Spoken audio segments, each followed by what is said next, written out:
महायुतीचं सरकार आणण्याच्या करता घड्याळाचं बटन दाबा. जिथं धनुष्यबाणाची खूण असेल तिथं धनुष्यबाण दाबा, जिथं कमळाची खूण असेल तिथं कमळ दाबा. ही आमची महायुती आहे. सगळे आम्ही निवडून आलो की पुढं 5 वर्ष तुमची योजना चालू. कोण मायचा लाल बंद करणार नाही. सिर्फ 24 घंटे के भीतर महाराष्ट्र में डिप्टी सीएम अजित पवार की महायुति के भीतर नाराजगी की खबरें कमजोर पड़ गईं।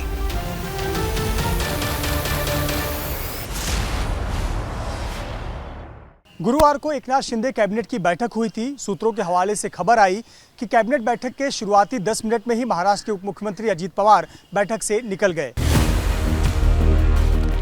इसके बाद महायुति के भीतर सब कुछ ठीक नहीं होने की अटकलें तेज हो गई थीं। चर्चा इस बात की भी हुई कि पिछली कुछ कैबिनेट बैठकों में वित्त विभाग की आपत्ति के बाद भी अलग अलग संगठनों को जमीन आवंटित करने में समय पर फैसले नहीं लिए जाने से अजित पवार नाराज हैं। यहाँ गौर करने वाली बात यह भी है कि अजित पवार राज्य के वित्त मंत्री भी हैं, लेकिन महायुति के नेता अजित की नाराजगी की खबरों को अफवाह बताते रहे। ठीक ठाक है महायुति में, सभी ठीक है। कोई टेंशन वाली बात नहीं है। अजित पवार क्यों जल्दी निकल गए कैबिनेट से फिर? नहीं, वो तो उनको काम रहने को से गए, ऐसा कोई नाराजगी का कोई सवाल नहीं है। काल ह्याच कॅबिनेट बैठकीतून उपमुख्यमंत्री महोदय अजित पवार साहेब बाहेर पडले होते, 10-15 मिनिटात बाहेर पडले। ही देखील चर्चा खूप असताना मुझे लगता है वो तीनों पक्ष एक दूसरे को ही देखने में व्यस्त है। जनता के बारे में कौन सोच रहा है?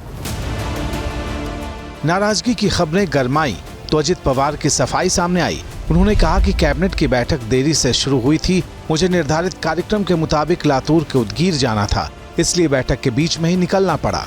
अब खुद जनता के बीच डिप्टी सीएम अजित पवार ने महायुति के भीतर ऑल इज वेल के संकेत दिए हैं।